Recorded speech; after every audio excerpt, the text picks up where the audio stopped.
Friends, जब हम लोग छोटी क्लास में थे तब एसएसटी में बहुत सी बेसिक चीज़ें हमें सिखाई जाती थी प्रश्नोत्तर के माध्यम से।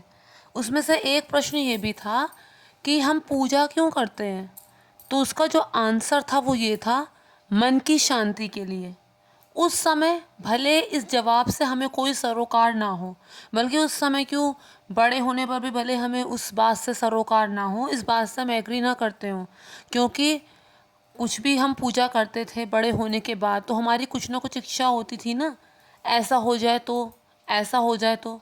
ऑब्वियस सी बात है, अब ईश्वर जो है वो हमारे माता पिता हैं, हमारे सबसे ज़्यादा निकट हैं, और अगर हमें कोई चीज़ चाहिए होगी तो उन्हीं से तो कहेंगे। लेकिन फ्रेंड्स, एक उम्र के पड़ाव पर पहुंचने के बाद, या फिर जिससे ज्ञान समय से पहले हो जाता है, उसके लिए पूजा मन की शांति के लिए होती है।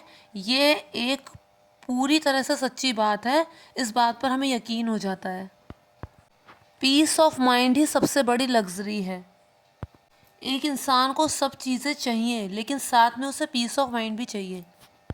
लेकिन फ्रेंड्स, आज के टाइम में बहुत सारे लोगों के लिए, बल्कि एक बड़ी संख्या में लोगों के लिए पूजा पाठ जो है ना, वो बाहरी आडंबर बस बन के रह गई है, खाली एक दिखावा बनकर रह गई है। पूजा बातें करेंगे पहले, सब तरफ ढिंढोरा पहले पिट जाएगा। क्यों इतना बखान करना है भाई? जिसके लिए कर रहे हो सिर्फ उसी को खुश करो ना।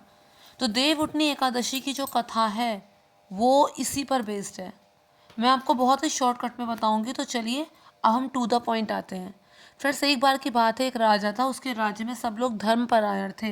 राजा जो था वो बड़ा धार्मिक था, वो खुद तो धर्म का पालन करता ही था, साथ वो प्रजा से भी धर्म का पालन करवाता था। उसने राज्य के नियम कानून और रीति रिवाज ही ऐसे बनाए थे।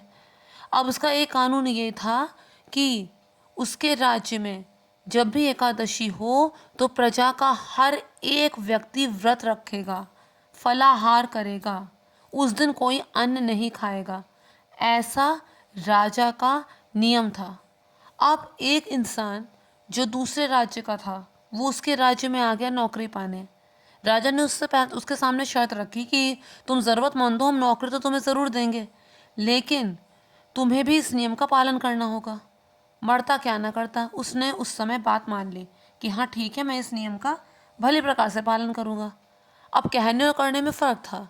अब एकादशी का दिन आया, उसने बहुत कोशिश की, लेकिन कुछ घंटे बाद ही उसकी हालत ख़राब हो गई। वो राजा के पास आया, हाथ जोड़कर उनसे माफ़ी मांगी और कहा कि मेरा फलाहार में पेट नहीं भरेगा, मुझे अन्न खाने की आज्ञा दे दीजिए। राजा ने उसे बार बार समझाया, लेकिन वो भूख से इतना व्याकुल था कि उसकी समझ में कोई बात ही नहीं आई। तो फिर राजा को उस पर दया आ गई। राजा ने कहा, अच्छा ठीक है, तुम्हें अलग से हम अन्न का सामान दे देंगे, तुम इस राज्य से दूर जाकर कहीं ये बना सकते हो। उसने बात मान ली। वो राज्य से दूर गया और वही उसे जो सामान राजा ने दिया था, आटा आलू जो कुछ भी दिया था, उसने वहीं पर बनाना शुरू किया। बनाने के बाद उसने भगवान विष्णु को सच्चे हृदय से बार बार पुकारा कि भगवान आइए और इसका भोग लगाइए। बहुत देर तक पुकारने के बाद एक पहर बीत गया, दो पहर बीत गया। शाम को जब वो भूखा ही सोने जा रहा था, तब भगवान प्रकट हुए और उसके भोजन का भोग लगाया। अब उसके बाद जब दोबारा एकादशी आई तो राजा के पास गए कि इस बार मुझे दूना सामान दे दीजिए, क्योंकि जितना आपने दिया तो उसमें से आधा तो भगवान विष्णु ने खा लिया। राजा को बड़ा आश्चर्य हुआ और थोड़ी हंसी भी आई। अरे ज़िंदगी बीत गई मुझे व्रत करते, ज़िंदगी बीत गई मुझे भगवान से जुड़े रहकर, और ये दूसरे राज्य से आया है, कभी एकादशी का व्रत नहीं रखा, इसका भगवान आकर खाएंगे।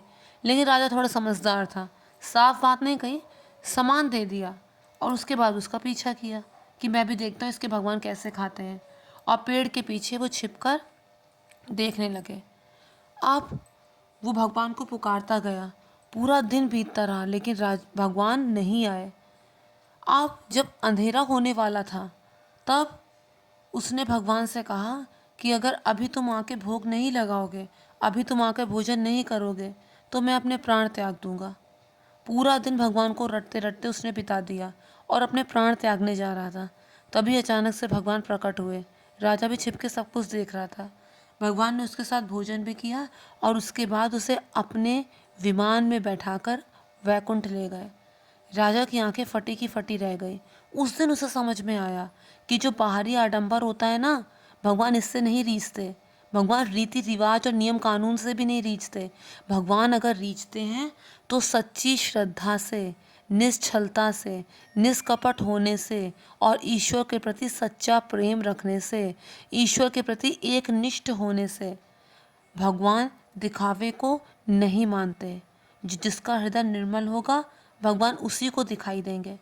राजा ने भी इस चीज़ का पालन किया। रीति रिवाज से ज़्यादा उसने सच्ची श्रद्धा को महत्व दिया और उसके बाद सब सुख भोगता हुआ अंत में मोक्ष प्राप्त हुआ। तो फ्रेंड्स, उम्मीद करती हूँ वीडियो का मतलब आपको समझ में आ गया होगा। अगर समझ आया हो तो मेक श्योर मेरे चैनल को सब्सक्राइब, वीडियो को लाइक और शेयर ज़रूर कीजिए। Thank you so much.